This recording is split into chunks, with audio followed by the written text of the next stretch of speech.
Hey, good morning, guys. Welcome back to our next couple of chapters of Ruby Holler. I'm glad you could join me today. Just a little recap of yesterday's chapters. We read a trip to Boxton, and again, that's where the Boxton Creek home is located, where Dallas and Florida were picked up. We read a little bit about their trip and how Dallas and Florida said, hey, we're not going to the home. If you guys want to go, that's great, but we're not going. Too many awful memories, and didn't want to meet up with Mr. and Mrs. Trepid either, did they? So they did stay at Grace's diner, where lo and behold, they run into who? Mr. Trepid, you're absolutely correct. And unfortunately, they gave him a little bit too much information, didn't they? So I'm curious to see how that plays out. And then we read another chapter called Ready, and in that chapter it's kind of the right before their trips and just making sure they were ready to roll, and we find out that Dallas and Florida are kind of preparing for their own trip, aren't they? They're starting to pack up their money, leave some money behind for when they get on the night train, but kind of makes it a reality, and it makes them a little bit nervous, doesn't it? And then we also learn that Sari is quite concerned at the fact that the birthday that Dallas and Florida think they have isn't really their birthday. And so they found that to be very peculiar, and we'll see how all that works out too. Okay, so as we left it, Dallas and Florida decided that now was the time to get on the night train. So, chapter 24, Tiller and Sari. Tiller's eyes were tightly closed, but he wasn't yet asleep. He was willing himself to dream about his trip to the Rutabaga River. He could do that sometimes, make himself dream about a certain thing. Usually, he tried to do it when he had a problem, in hopes that that dream would help sort it out. The first time he'd done it was when their second child, Lucy, was a toddler. Lucy went through a terrible sick spell, listless and pale for weeks on end. The doctors ran tests, so many tests, so many punctures in this little girl's arm, so many tubes hooked up here and there. When the tests were finished, Tiller and Sari took Lucy home to await the results. As they were leaving the hospital, Tiller said, "But she won't eat anything except popsicles, orange popsicles. What should we feed her?" "Let her eat popsicles," the doctor said. "No harm in that." That night, Tiller made himself dream about Lucy so he could figure out what was wrong with her. In his dream, Lucy was lying on a cot, holding a dripping orange popsicle. The orange drips turned like red, like blood, and made terrible sizzling noises when they touched her skin. "Ow, Daddy, the popsicle hurts," Lucy told Tiller in his dream. When Tiller woke the next morning, he threw away all the orange popsicles. Then he filled a pot with well water and began tossing in ingredients for getting better soup, making up the recipe as he went along. Tiller told Lucy that all the popsicles had disappeared in the night, but in their place, an angel had brought Lucy soup. Only for Lucy, not for Buddy or Tiller or Sari. Lucy took a tentative sip, then another, and another. When she finished the first bowl, she asked for a second helping. By evening, she was chasing Buddy out on the porch. By the next morning, she was racing around the creek. Her cheeks were pink, her little arms flapping beside her like wings. When Tiller returned, alone, to the doctor's office the following week, the doctor apologized. "The tests were inconclusive," he said. "We'll need to do more tests." "No, we won't. It was popsicles, orange popsicles. She must be allergic to them." The doctor was scornful. "I don't think. Trust me. Orange popsicles." Now, as he lay in bed in the cabin thinking about his trip to the mighty Rutabaga River, he again asked his mind to dream. This time, he hoped the dream would tell him whether he should take this trip or not. He was feeling anxious about leaving Sari and nervous about being responsible for Florida.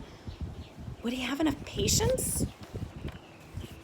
Beside him, Sari was also still awake, and she too was fretting over her upcoming trip. For so long she had dreamed of taking a trip by herself without Tiller. She had been with him nearly all her life, and she wanted to see if she were different when she was alone. Would she think different things, do different things? Who was she all by herself? She drifted off to sleep, but when Tiller's snoring woke her, she got up and went into the living room and opened the trunk in the corner. In it were bits and pieces of her past. On top were their grown children's wedding photos, and beneath those, drawings from when the children were young.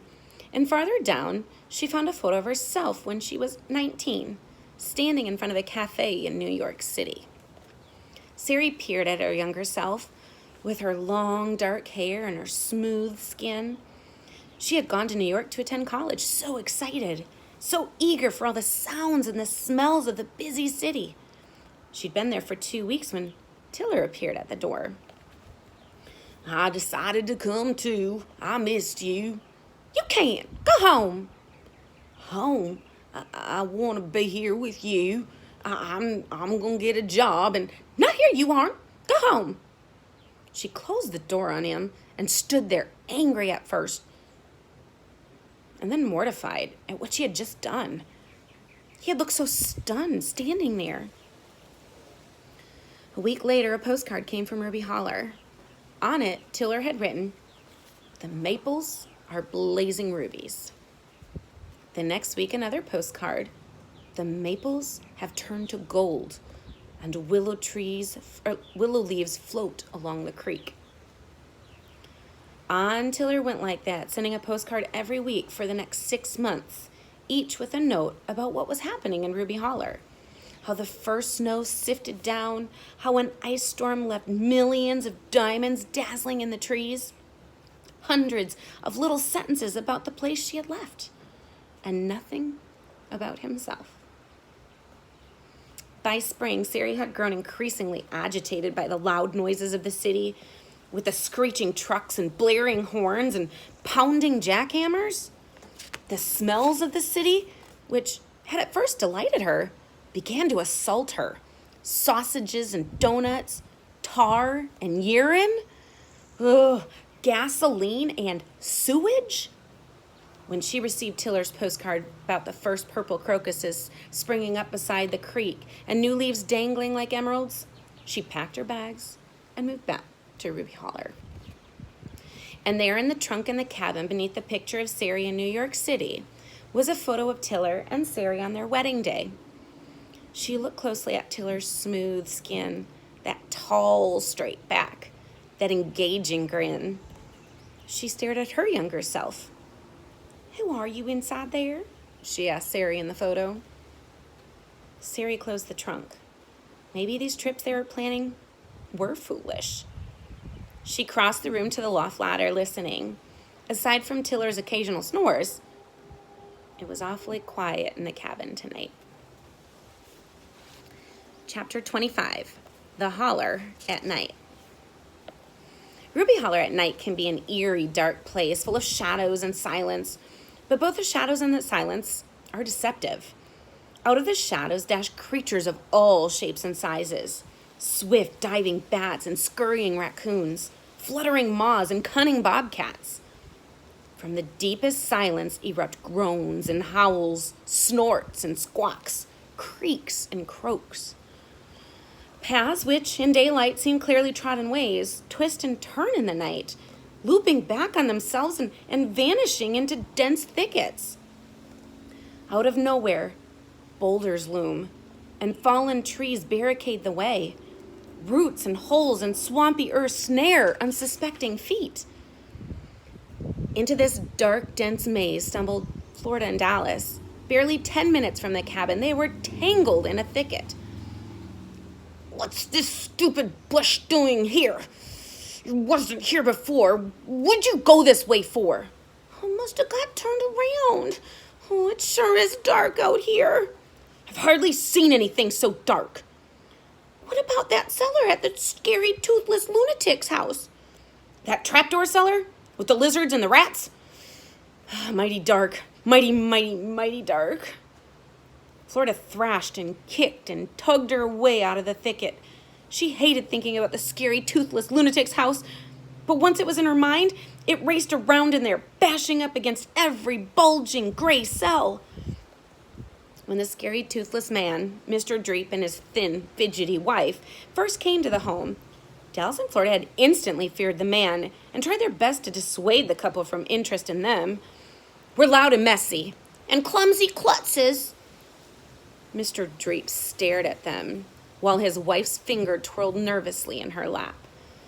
Mr. Trepid sat to one side, clucking his tongue. "They're no louder or messier than any other kid, and they're very strong for their age." "Aye."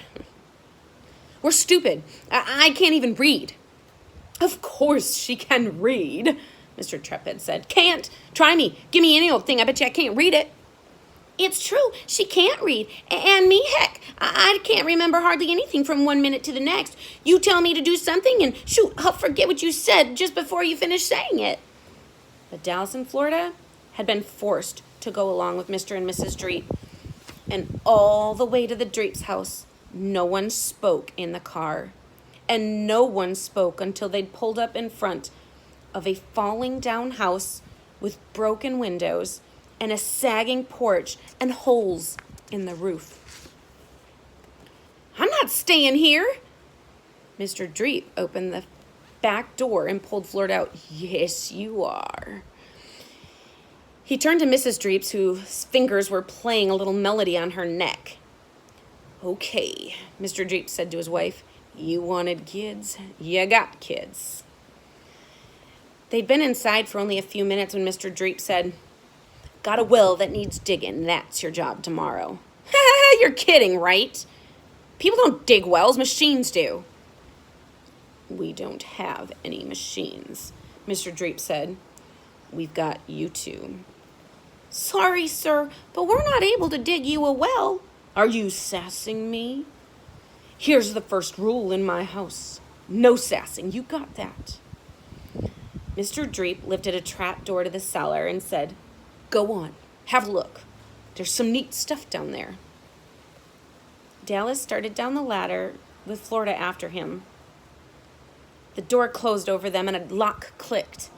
It was pitch black, so dark that Dallas and Florida couldn't see each other, although they were barely a foot apart. Something skittered across Dallas's foot. Oh, it was terrible in the cellar all night long, all the cold, damp night long, with the rats and the lizards and the bugs and wretched smells. Now, lost in the holler, Florida said to Dallas, "You don't think there's any rats out here, do you?" Dallas peered into the black gloom. "What'd you go and say that for? Quit talking about rats." "I don't want any whiskery, disgusting thing gnawing at my legs, that's all." "Quit talking about it. I'm not listening." "Whoa! What was that? Did you see that?" Florida covered her head with her hands. "Some flying rat sort of thing." On they went through the holler, stumbling, tripping, falling, scrambling. Through soggy patches, over rocks, and across a stream, sliding down banks and whacking through brush. "We don't have any dang idea where we are, do we? We might be in the lost wilderness, in the lost wilderness where nobody's ever been and nobody's ever going to get out alive." "I don't get it. It's like somebody came out here and moved everything around just to mess us up." "You got any idea whatsoever where that train passes by?" "I got an idea." "But is it the right idea?" "I don't exactly know if it's the right idea, but it's at least an idea."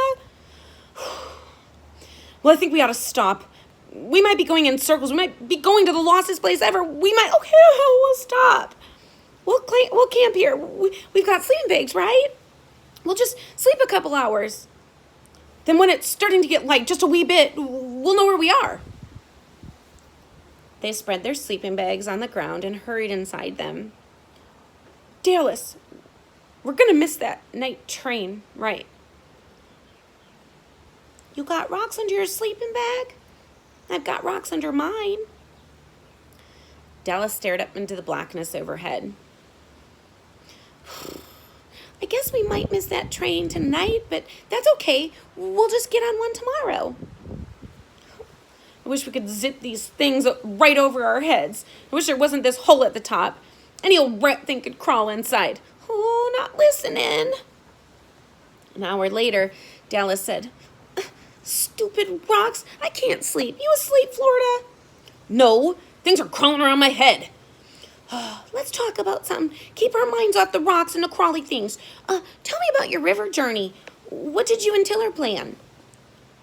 Florida sat up and pulled her sleeping bag tightly around her. Well, we're going to haul the boat down to where the creek turns into Hidden River. How are you going to do that?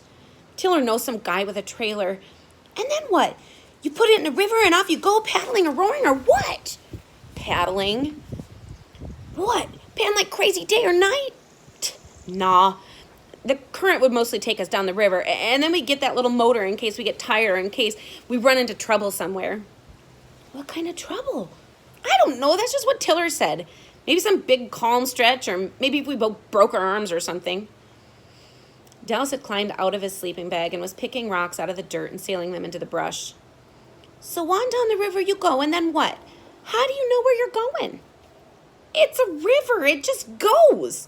Then it turns into other rivers, the Gucci River and then the Mackalac River, and on, a bazillion little rivers and creeks. We got maps and all to see where the little towns are and to find places to tie up and stuff like that. And then we hit the mighty Rutabago. Oh, I bet that's a sight to see. Must be, if Tiller wants to leave this holler so bad to go find it. Florida scooted out of her sleeping bag and started helping Dallas clear rocks. She felt odd talking about this trip now that she wasn't going on it. She wanted to stop talking about it. What about that trip to Kangadoon? Tell me about that. Well, first, we're going to get a ride to the airport and get on a plane. A real plane, you know? One of those jet things, and then we're going to fly. What, like over the ocean? Fly right over the ocean. And then land on a tiny island. Bam, Kangadoon. And then we're going to hike, and search for the red-tailed rocking bird. Hey, I have a picture of that bird. You want to see it? What, here? Dallas rummaged through his backpack. In here somewhere. He retrieved a flashlight and a pamphlet and pointed to a picture on the back. What a funny-looking thing. Little chicken body and that long lopsided tail and all those different colors. It looks like it rolled around at a zillion paint pots. Dallas stared at the picture. Don't you wonder why Sari would want to go all the way to Kangadoon to find this funny-looking bird when there are funny-looking birds all over the holler? Maybe they're both losing their brains a little bit. Dallas snatched at the pamphlet and stuffed it deep into his backpack. We'd better quit talking and get some sleep. You don't have to get so grouchy. I'm not grouchy. I'm just tired. Go to sleep. Yes, sir, Mr. Boss. You better remember one thing. I don't like being bossed around so much. She slipped back into her sleeping bag and scooted down inside as far as she could. If a rat thing gets me, I hope you'll beat it to death. Oh, not listening. Florida tried counting to put herself to sleep. 403, 404, stupid number, stupid night. She turned onto her stomach, and as soon as she did so, she thought about the Bridgertons. She and Dallas were 8 when they went to live with the Bridgertons. You must always sleep on your stomach, Mrs. Bridgerton had said. It isn't healthy to sleep on your back. Dallas and Florida thought that was a strange thing, but they'd sleep on their stomachs so as not to get in trouble. At least, they tried to sleep on their stomachs. They couldn't help it if their sleeping bodies automatically turned over in the night. Mrs. Bridgerton would come into their rooms while they were sleeping and flip them back onto their stomachs. Can't you remember anything? She'd say. But except for that, and for Mrs. Bridgerton's insistence that Florida and Dallas dressed alike, like twins, Mr. and Mrs. Bridgerton seemed nicer to them than most people had been, and more patient, too. Maybe they'll keep us, Dallas had once told Florida. And then the Bridgertons' sons came home from summer camp. The 3 Bridgerton boys were tall and thin and pale. They were none too thrilled to find the twins taking up space in their house. The Bridgerton boys threw rocks through the garage window and told their parents that Dallas had done it. They set fire to the neighbor's playhouse and blamed Florida. The boys told Dallas and Florida that if they tattled, their tongues would be chopped up into a billion bits. One afternoon, Dallas and Florida gathered up dozens of ants, 7 spiders, 2 garter snakes, and a frog. And that evening, they deposited these treasures in the beds of the Bridgerton boys. "If we're going to get blamed for everything," Florida had once said to Dallas, "might as well actually do something to get blamed for." When the Bridgertons took Dallas and Florida back to the Boxton Creek home, Dallas and Florida were relieved. "We were lucky to get out of there alive." "I know it." So guys, 2 more chapters we read today. This is a little bit longer than previous days. So we learned a little bit about Tiller and Sary's daughter Lucy today. Have you ever gotten really sick and you're trying to eat something, one thing that makes you happy? Could you imagine if that one thing that made you happy and made you feel a little bit more like yourself actually was a thing making you sick? Orange popsicles, who would think, right? Why do you think that Tiller and Sary are so wise? What do you think they're wise? I think they're pretty wise. Why do you think after all this time, do you think it's the experiences? Do you think they've been reading a lot? What do you think? Why do you think they're so wise? And then we also learned a little bit about Sary. Why do you think she wanted to go there all alone when she and Tiller were together? Why do you think she wanted to go all the way to New York City to be so far away, and then she got so mad at him? I think that Tiller was very, very, very clever in the fact that he used Ruby Holler to draw Sary back in. Instead of talking about himself, which would have made her irritated probably, right? But to talk about all the beautiful things happening in Ruby Holler that she was missing. Yeah, I thought that was pretty clever. We learned a little bit about some of the people, too, that Florida and Dallas had gone to live with. The creepy dreeps. How many of you have been asked to do chores? I think most of us have, right?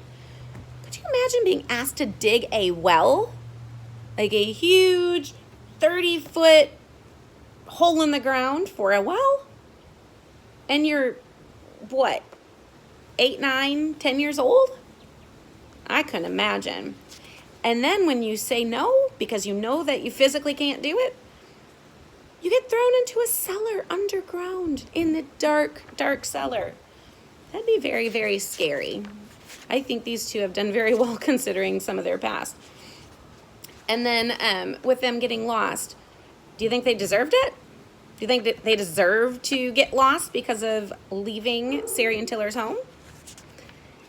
And then we learned about the Bridgertons, who also were not the nicest of people. And I don't know if you've ever witnessed this in real life, where someone comes off really great in the beginning and then you get to know their true colors and they're not so great. Isn't that kind of like Florida and Dallas's life so far? They finally have someone in their life that makes them happy and really truly treats them well. And they have to sit here and question whether or not it's real or not.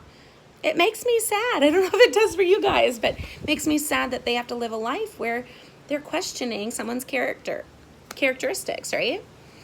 So I want you to think about, how would you describe Tiller as a person? What characteristics would you point out? How about Sary? Do you think they're worthy of being around these two kiddos that have kind of had a rough life? Till next time, guys. We'll see you later. Bye. Thanks for joining me.